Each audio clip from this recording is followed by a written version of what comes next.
कैसे हो छोटे लाल के ब्लॉग्स के चाहने वालों, एक नई वीडियो में आपका स्वागत है। आपने पिछली वीडियो में देखा हो तो हम लोग दीव आइलैंड से आए थे और हम द्वारका की साइड जा रहे थे। रास्ते में हम एक होटल में रुक गए थे जो कि इतना अच्छा नहीं था, तो अभी हम उस होटल से निकल गए हैं और हम बढ़ रहे हैं द्वारका की ओर। हमारा आज का गोल है द्वारका करना, और द्वारका के साथ एक और ज्योतिर्लिंग है जिसका नाम है नागेश्वर, वो भी करना है। इस रोड ट्रिप की एक अच्छी बात ये भी है कि भावनगर से लेके द्वारका तक हम समुद्र के साथ ही चलते हैं पूरा। सुबह सुबह ही समुद्र कितने उफान पे है।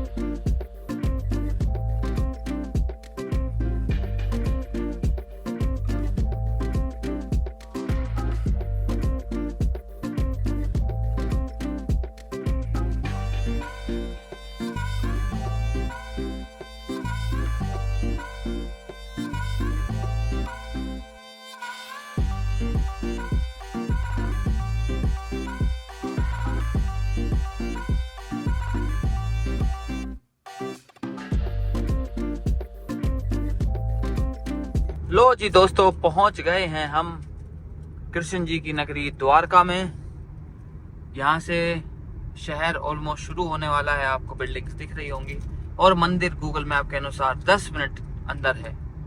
तो हम सोच रहे हैं कि गाड़ी को अंदर तक लेके जाया जाए, और जहाँ से हमें लगेगा कि भीड़ हो रही है और जहाँ पार्किंग मिलेगी वहीं खड़ी कर देंगे। दोस्तों थोड़ी सी गड़बड़ हो गई है, टाइम हो रहा है 9:41।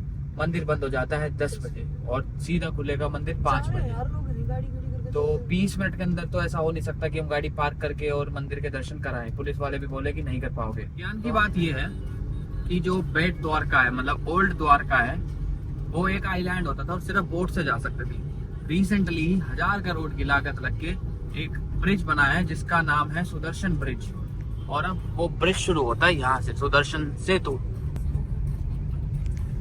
तो जो बेट द्वारका में मंदिर है उसकी टाइमिंग है 1 बजे तक खुलता है वो, और 10:30 हो रहे हैं। तो हमें एट द अर्लीस्ट वहाँ पहुँच के 1 बजे तक सब कुछ खत्म करके फिर वापस निकलना है। Steel, high tension steel wires, और ये 2 पिलर्स पे खड़ा हुआ ब्रिज।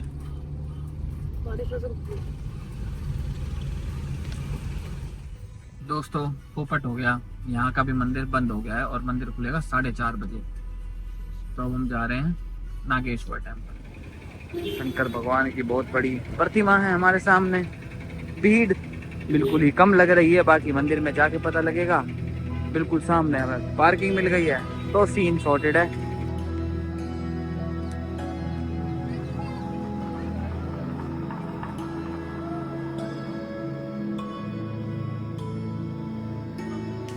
अंदर पहुंच चुके हैं दोस्तों, बिल्कुल सामने है हमारे 12वां ज्योतिर्लिंग श्री नागेश्वर महादेव। लगभग 40 मिनट लगे हमें। काफ़ी लंबी लाइन थी पर चलती सी लाइन थी, और अच्छे से दर्शन हो गए हैं। अंदर कुछ दुकानें हैं जहाँ से आप प्रसाद और बाकी सामान ले सकते हो।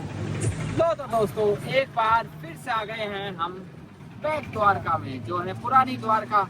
आपको गाड़ी खड़ी करनी पड़ेगी पार्किंग में, और उसके बाद आपको या तो पैदल घूम सकते हो या घूमना पड़ेगा ऑटो में। तो हमने कर लिया है ऑटो बुक, और अब हम चल दिए हैं द्वारका के दौरे पर। ये है दोस्तों श्री मकर ध्वज जी और हनुमान जी का मंदिर।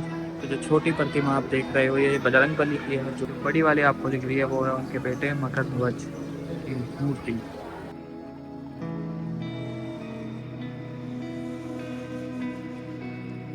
एक नया आइटम है दोस्तों द्वारका, बेट द्वारका में मिला है हमें। ये है आलू की पिट्ठी भर रखी है एक कोन के अंदर, इसका नाम है भाजी कोन। ये कोन है भाजी कोन। ऐसे यहाँ पूरा मार्केट है जैसा वृंदावन में होता है। खाने पीने का आइटम है, ये चाट, पापड़ी, गोलगप्पे, भुजिया, मक्का, और खरीदने का भी सारा सामान है। बिल्कुल सामने है द्वारकाधीश मंदिर का गेट, जो बंद है, 4:30 बजे खुलेगा। दोस्तों घूम आए हम बेट द्वारका, और मेरा ऑनेस्ट फीडबैक और रिकमेंडेशन ये है कि अगर आप द्वारका आ रहे हो आपके पास काफी ही टाइम है तभी यहाँ आना। अगर लिमिटेड टाइम है या कम टाइम है तो बिल्कुल यहाँ मत आना। कुछ भी नहीं है भाई, एक आइलैंड है जिस पे कई गांव हैं और 2-4 मंदिर बना रखे हैं और ऐसी कोई सिग्निफिकेंट वो नहीं है। आर्कियोलॉजिकल सर्वे वालों को डेफिनेटली यहाँ पे हड़प्पन सिविलाइजेशन के कुछ अवशेष मिल गए होंगे, आपको वो देखने के लिए नहीं मिलेंगे। बाकी जो मारवाड़ी कम्युनिटी है वो यहाँ रहती है, वो यहाँ के नेटिव्स हैं। हम पहुँच गए हैं रुक्मणी जी के मंदिर। कहते हैं द्वारकाधीश आना अधूरा है अगर आप रुक्मणी के टेम्पल ना हो तो।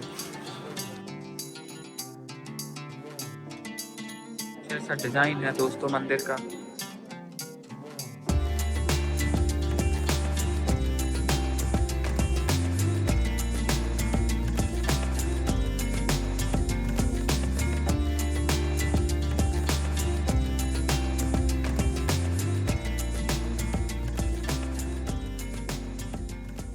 दोस्तों इसको आप ब्रेकफास्ट कह दो, लंच कह दो या शायद डिनर भी इंक्लूड कर सकते हो इसमें। हमने ऑर्डर किया थेपला और ये है बटर मसाला डोसा। ये है दोस्तों थेपला, रोटी के जैसी है, और ये आलू की सब्जी है, और ये देखो रुमाली रोटी की तरह पतला सा है भाई। ये ले आओ जी, ये थेपले के साथ खाने का सिस्टम है। ये देखो दोस्तों अचार है और गोभी है और मिर्च है, प्याज है, ये घी है। ये थेपले के साथ खाते हैं। ये क्या है भाई? ये पत्ता गोभी का सलाद। लो जी, मंदिर की लाइन में गए हैं। लग 20 मिनट है मंदिर खुलने में, 4:40 हो रहे हैं। बिल्कुल सामने आप मंदिर देख सकते हो।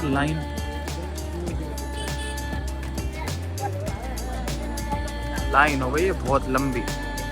दोस्तों दर्शन कराए हैं, मोबाइल फोन अलाउड नहीं था तो फोन हम गाड़ी में ही रख गए थे। बिल्कुल सामने मंदिर है और यहाँ हमने गाड़ी खड़ी कर दी थी क्योंकि जब हम आए थे तब मंदिर बंद था तो रास्ते सारे खुले थे। फिलहाल सारे रास्ते बंद है। अब देखेंगे गाड़ी कैसे निकालेंगे। एक पान लगवा लिया है हमने बढ़िया, और मंदिर बहुत सही है यार। पर दिक्कत ये थी आज भीड़ बहुत थी ना, इस वजह से जल्दी जल्दी में सब कुछ हुआ। तो अगर आप आओ तो आओ ऐसे दिन जब भीड़ ना हो। बहुत शानदार मंदिर है, एक नंबर का आर्किटेक्चर है, मजा आ जाएगा। तो दोस्तों 6:10 हो रहे हैं, गाड़ी में आके बैठ गए हैं और निकलने की तैयारी है।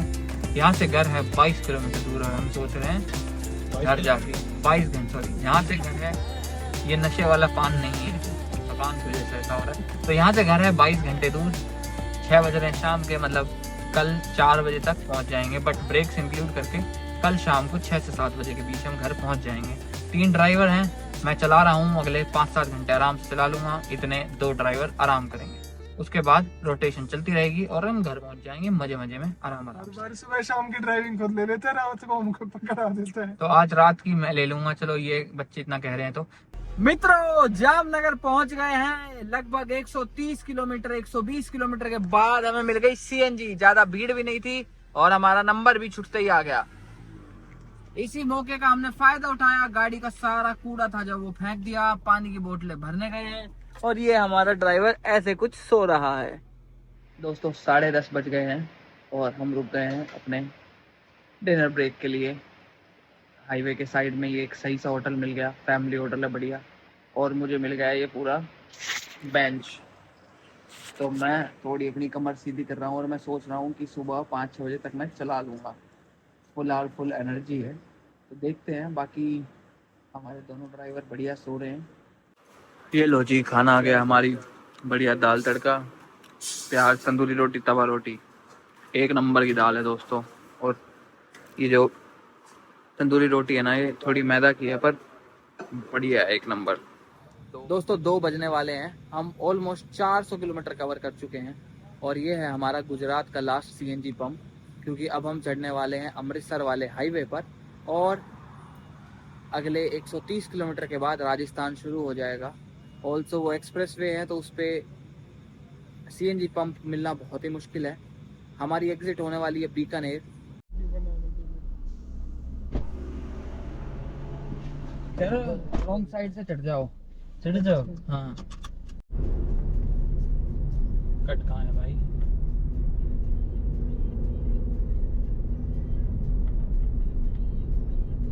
हमें पता होता है ऐसा ही है तो हम इससे आते ही नहीं। उदयपुर जोधपुर होके चलते। और अपना बीकानेर तो बहुत दूर है, हम तो पागल हो जाएंगे ऐसे चलते चलते। गुड मॉर्निंग दोस्तों, 10 बज गए हैं और हम हैं राजस्थान में। आपने देखा होगा रात वाला सीन। तो जो ये जामनगर अमृतसर हाईवे है, इसका कुछ हिस्सा है जहां गुजरात और राजस्थान का बॉर्डर है। जैसे ही आप गुजरात खत्म करके राजस्थान में एंटर करते हो तो लगभग 100-150 किलोमीटर का हाईवे बना नहीं हुआ, मतलब बना हुआ है बट प्रॉपरली नहीं बना हुआ। तो उसमें हमें क्या करना पड़ रहा था, रॉन्ग साइड से टोल पे चढ़ना पड़ रहा था, गड्ढे गुड्डों में से, मिट्टी विट्टी में से, फिर डर डर के पूरे हाईवे पे चलाना पड़ रहा था, क्योंकि क्या पता कहाँ गड्ढा जाए, कहाँ ब्रिज खत्म हो जाए। तो वो 150 किलोमीटर हमने ऐसे डर डर के निकाले। उसके बाद फिर बढ़िया हाईवे आ गया था। बाकी हमने बीकानेर वाली एग्जिट ले लिया है यहाँ से और अब हम रोहतक की ओर जा रहे हैं। आईटी का दोस्तों सच में ब्लेसिंग है, ये मजे स्कॉर्पियो में नहीं है। आईटी का मैं 2 सीट फोल्ड करो और सो जाओ बढ़िया। बाकी 4 लोग अभी भी बैठे हुए हैं फुल आराम से, चारों के पास प्रॉपर सीट है अपनी अपनी, और एक बंदा आराम से सो रहा है। और हम 5 लोगों का सामान भी हमने इसमें ठोक रखा है, किसी भी प्रकार का किसी को कोई डिस्कम्फर्ट नहीं है। दोस्तों गुड मॉर्निंग, अगले दिन की शुरुआत हो गई है और ऑफिस के सफर में चल दिए हैं। तो एवरीडे हसल हमारा स्टार्ट हो गया है। कल हम पहुंच गए थे भिवानी लगभग दोपहर में 2:30 बजे। तो भिवानी में अपनी नानी का घर है और वो रास्ते में आ रहा था, तो हम वहाँ रुक गए थे लंच ब्रेक के लिए। वहाँ लगभग 1-2 घंटे हम रुके रहे और फिर रोहतक पहुंचते पहुंचते शाम के 6 बज गए थे, 5:30 टू बी प्रिसाइज। और जैसा आप देख सकते हो हमारी गाड़ी चल गई है 3336 किलोमीटर, जिसमें से काफी हद तक हमारी सीएनजी चली। तो लगभग आप लगा लो 6 रुपए पर किलोमीटर के हिसाब से हम यहाँ पहुंच गए। फास्ट टैग का जो पास है उसका हमने पूरा प्रयोग किया है दोस्तों। लगभग हमारी 20 या 25 ट्रिप्स हुई हैं फास्ट टैग के पास पर।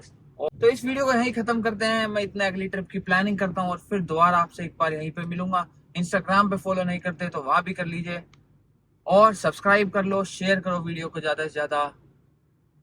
जय श्री कृष्ण लिख दो कमेंट में। मिलते हैं एक नई वीडियो में। जय हिंद, जय भारत।